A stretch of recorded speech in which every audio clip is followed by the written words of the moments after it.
So when we're placing wires onto our drawing, we can actually place multiple wires as well. Now you'll notice I've got two connectors again, the basic ones with the 4 connectors on each connector. So let's go to multiple bus here. Now that's on the schematic tab on the ribbon. Insert wires and wire numbers and multiple bus. Now I've got to look at the spacing here. I'm going to set the spacing up so that it's 1 inch by 1 inch, like so. I'm going to go for component multiple wires, and I can also go for another bus or an empty space vertical. So I can do horizontal or vertical there. The reason being is I might just be setting up wiring without connectors at this particular point. So if I click on OK now, what it's prompting me to do is window select starting wire connection point. So you'll notice the connector points are now highlighted with their little green stars. Now you'll notice I've got snap and grid on. It's sometimes easier to do a crossing selection window without them on. So I'll now click and I'll drag across those points there and click for the second part of the window there. You can see the connections highlight. So 1, 2 and 3 are now highlighted with those little red circles. I now right click to confirm that, and now it will prompt me to select the points where I've got to go to. And as you can see, look, I'm moving now. I can go this way, and the arrows highlight the directions of the wires. So can you see that there? Look, if I come down vertically, I can go left or right as well. So I'm going to come down here, and I'm going to select a point where I want to go to.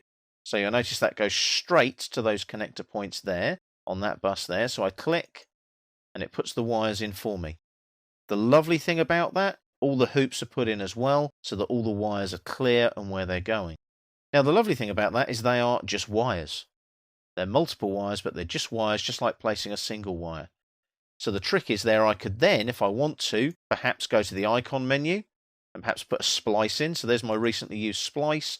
So I might pop a splice, say, there. So if I make sure I don't snap, so let's take object snap off. And I'll just click there. Now I'm not going to worry about a component tag, I'm just going to OK that for the moment. And you'll see my splice there. Now the nice thing about that is I can now take wires from that splice. So if I do a single wire and take it from the O-snap, which I need to switch back on. So I go nearest there, zoom in a bit, nearest. That wire now comes off of there. And what I can do is I can take that maybe to there, like so, and click. And that takes that to the nearest one, which is number 1. Press enter, so I've got another wire going across. But you can see how clever the multiple wires setting is. Now I don't have to have connectors. As I said, I can just put wires into space, both horizontally and vertically as well. But that multiple wires, as you can see, it's another time-saving exercise. It saves you having to draw multiple wires that are regularly spaced. Now obviously you can utilize snap and grid to do that as well, but you can specify the spacings horizontally and vertically between the wires, which makes your life really easy. It saves time, it's professional, it's quick, it's clean, but most importantly, it's accurate. So make sure that you use your multiple wires in AutoCAD Electrical. Now, something we didn't do. Make sure that we save our drawing with what we've done, but also, more importantly, add your active drawing to your project.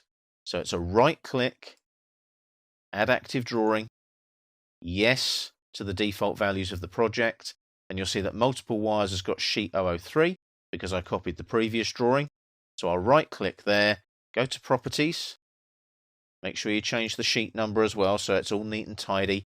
And again, get into the habit of changing this. It's so important to add your drawings to your project as you go, because you can so easily create a massive load of drawings in a folder and not know which project they're associated with. File management. Make sure that you add your project to whatever you're doing, but more importantly, add the drawings to the drawing list in the project as well. We're now going to look at wire numbering. Now we haven't numbered any wires in our drawing yet. I've created a new drawing by copying the previous one, JIC wire numbering. Remember, add it to your project first. So there's the project, click on it, right click, add active drawing. Yes to updating the project values.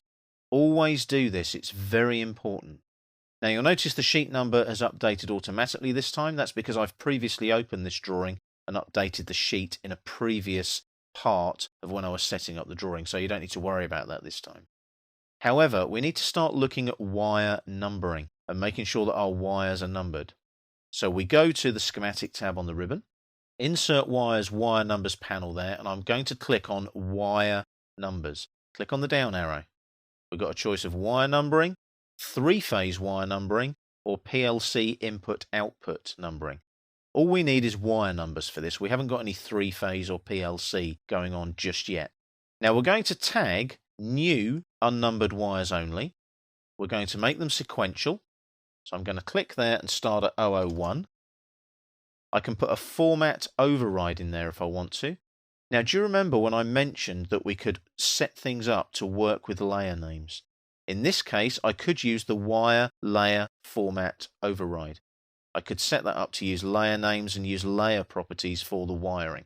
I'm not going to in this case. I can also insert the wires as fixed, but I don't want to do that either. I can cross-reference my signals as well and freshen the database for signals. That's for things like switches and relays that are sending signals down the wires. In this case, I haven't got anything like that. So I'm going to pick individual wires. I'm going to select this one here and this one here, and then right-click to confirm, and you'll see it numbers up those two wires. Here's the clever thing. If I go back to wire now and click on another wire, just pick individual wires. I'm not going to change any settings, and click on this one here, and then right-click to confirm. It puts a question mark there. And that question mark, when I double-click on it, will actually show me that wire number isn't there. It's actually a block. So I can change that value if I want to, and put 003, and apply that, and OK it, and it updates. But be careful when you do that. Check that it relates back to the project and any other wiring or signals that you may have. Now, what I can do is go back to wire numbering again. This time, tag new unnumbered only. I've already got 003, so what I want to do is start at 004. If I start at 004 with a single increment and pick individual wires, and select this wire here, and this wire here, and right-click to confirm, that one updates. Now this one won't update because it's not actually joined. Can you see that? So we have a problem there, and also this wire was just dropped in. Can you remember that on the previous drawing?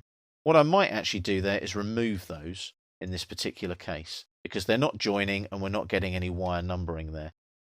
So it might mean that they're orphaned or disconnected. We can easily place another wire. So what I'll do is I'll remove that like that, and I'll go and place a wire.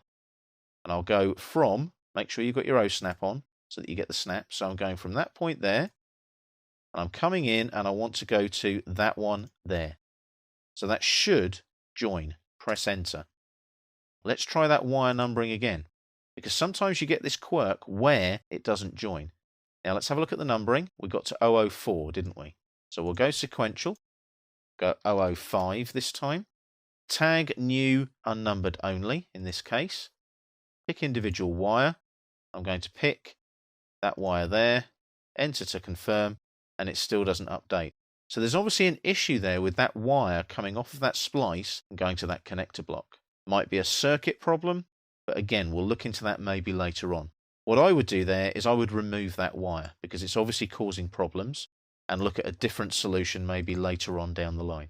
So let's just remove those like so. If I zoom out now, you can see that I'm numbering those wires nice and neatly like so. Sometimes you only want to add source and destination signals to a particular part of an AutoCAD electrical drawing. So you only draw the part that you want to see on that particular drawing, and then you show where the source and destination signals are coming from, but you use a symbol just to highlight where they're coming into the circuit. Now I've already set the drawing up, JIC, source and destination signals 1, and it's 006. So that's all in the project already, and it's active in the project. But here we've got a wire going into space, so we need to place a source arrow. So there's our source arrow there, so we're in the schematic tab again like before. Insert wires and wire numbers, source arrow, destination arrow, fan, in and out, reference only arrows. I'm going to go for a source arrow. I'm going to select the wire end, which is right there. Now, I get asked for information, so you can see that we've got arrow style. I can change arrow styles. So I'm going to go for arrow style 2, and at the moment I'm using the default SIG 000. I'm just going to stick with the default code for now. I could view signal codes used so far in drawings, project, I can search for one, or I can pick an entity on the destination network. If I click on OK, no signal code entered. So I need to use that signal code. It's got to have a code, otherwise it won't work. So I click on Use, and it just uses the default for me. Click on OK. Do I want to insert a matching destination arrow? I'm going to OK that, and select the wire end for the destination code. So it might go somewhere else, so I need a wire end somewhere. So if I go for a wire end there, for example, add a branching wire stub for arrow, OK. And what it does, can you see it adds it there? So it's like a input-output kind of environment. So I've clicked on that wire there. Now, that might not work in an electrical environment. I'm just showing you that a destination arrow can be placed as well. So if I click there, there's my destination from and to. So what I can do now is I can actually edit these if I want to. So I can double-click there, and I can edit the information on that and change the wire number. Now, I'm not too worried about the wire numbers at the moment because there are other wires coming in. I might leave them as question mark. But you'll notice where I've joined this one, can you see that all the numbers need redoing now? So you would need to go in and renumber your wires. But the benefit you have there now is you've got a destination where a signal is coming from and to into your circuit that might be operating something like a relay or perhaps a motor or something like that.